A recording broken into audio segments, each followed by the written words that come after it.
നമസ്കാരം. ഉണ്ണിനിലാവിന്റെ 19ാം ദിവസത്തിലേക്ക് സ്വാഗതം. മനസ്സുകൾക്ക് ആനന്ദവും സന്തോഷവും നൽകുന്ന ക്രിസ്മസ് കാലത്തിലേക്ക് നാം പ്രവേശിച്ചിരിക്കുകയാണല്ലോ. മണ്ണിന്റെ കുളിർമയും നക്ഷത്ര തിളക്കങ്ങളും എന്നും എവിടെയും നമ്മുടെ ഹൃദയങ്ങളെ ക്രിസ്മസ് പുരയിലേക്ക് നയിക്കുന്നു. ഈ അവസരത്തിൽ ഉണ്ണീശോയെ ഹൃദയത്തിൽ ഏറ്റുവാങ്ങുവാൻ നാമും ഒരുങ്ങിക്കൊണ്ടിരിക്കുമ്പോൾ ഉണ്ണീശോയെ തേടി ഹെർദസ് രാജാവിന്റെ പക്കലെത്തുകയും പിന്നീട് ദൈവത്തിന്റെ നിർദ്ദേശപ്രകാരം ഹെർദസിന്റെ അടുത്തേക്ക് മടങ്ങി പോകാതെ മറ്റൊരു വഴിയെ തിരിച്ചു പോവുകയും ചെയ്ത ജ്ഞാനികളാണ് ഇന്നത്തെ നമ്മുടെ ധ്യാന വിഷയം. അതെ, വഴിമാറി സഞ്ചരിക്കുന്ന ജ്ഞാനികൾ.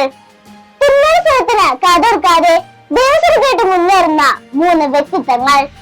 ഇത് നന്മയും സത്യവും തിരിച്ചറിഞ്ഞ് പുതുവഴികളിലൂടെ നടക്കുവാൻ നമ്മെ ഓർമ്മപ്പെടുത്തുന്നു. ഇന്നത്തെ ഈ കാലഘട്ടത്തിൽ നന്മയുടെ വിവിധങ്ങളിൽ വരുന്ന തിന്മയുടെ വകഭേദങ്ങൾ തിരിച്ചറിയാൻ നമുക്ക് കഴിയുന്നില്ല എന്നതാണ് ഏറ്റവും വലിയ സങ്കട വാർത്ത. പ്രിയപ്പെട്ട കൂട്ടുകാരെ, മാധ്യമങ്ങളിലൂടെയും കൂട്ടുകാരിലൂടെയും ചുറ്റുമുള്ള സാഹചര്യങ്ങളിലൂടെയും നമ്മുടെ ജീവിതത്തിലേക്ക് കടന്നു വരുന്ന നന്മയും തിന്മയും തിരിച്ചറിയുവാനുള്ള വിവേകമാണ് നമുക്കിന്ന് ആവശ്യം. ദൈവത്തിന്റെ പരിശുദ്ധാത്മാവാണ് അതിന് നമ്മെ സഹായിക്കുന്നത്. ഉണ്ണീശോയുടെ സ്നേഹത്തിന് എതിരായ വഴികളിലൂടെ നാം സഞ്ചരിക്കുമ്പോൾ തിരുത്തുവാനും തിരിച്ചു നടത്തുവാനും നമ്മെ സഹായിക്കുന്ന ജ്ഞാനികളാണ് നമ്മുടെ മാതാപിതാക്കളും മതാധ്യാപകരും സഹോദരങ്ങളുമെല്ലാം. അവരുടെ സ്നേഹത്തിന്റെയും കരുതലിന്റെയും വാക്കുകൾ അനുസരിക്കുവാനുള്ള കൃപയാണ് നമുക്ക് വേണ്ടത്.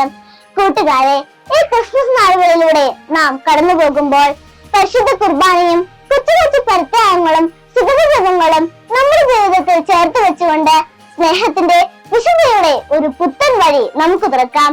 നമ്മുടെ സ്കൂളിലും ആയിരിക്കുന്ന സാഹചര്യങ്ങളിലും ഉണ്ണീശോയുടെ സ്നേഹവഴികൾ കൂട്ടുകാർക്ക് പറഞ്ഞു കൊടുക്കുന്ന യേശുവിന്റെ സ്നേഹ കൂട്ടുകാരായി നമുക്ക് മുന്നേറാം.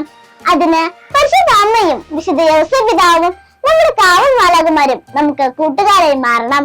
നാം മാറ്റണം. നമ്മുടെ കുഞ്ഞു കൈകളിൽ ജയമാനമണികളിട്ട് ഭക്തിപൂർവ്വം പ്രാർത്ഥിക്കുമ്പോൾ ഉണ്ണീശോയുടെ ആ സ്നേഹവും വാത്സല്യവും നമ്മിലേക്ക് എത്തും. നമ്മുടെ കൂട്ടുകാരെ വഴി നടത്തുന്ന കുഞ്ഞു ജ്ഞാനികളായി നമുക്ക് മാറാം. അങ്ങനെ ഉണ്ണീശോയുടെ ജനനം നമ്മുടെ ഹൃദയത്തിലും വിശുദ്ധയുടെ ഒരു നക്ഷത്രമായി മിന്നിത്തിളങ്ങട്ടെ എന്ന് ആശംസിച്ചുകൊണ്ട് നിർത്തുന്നു. നന്ദി, നമസ്കാരം.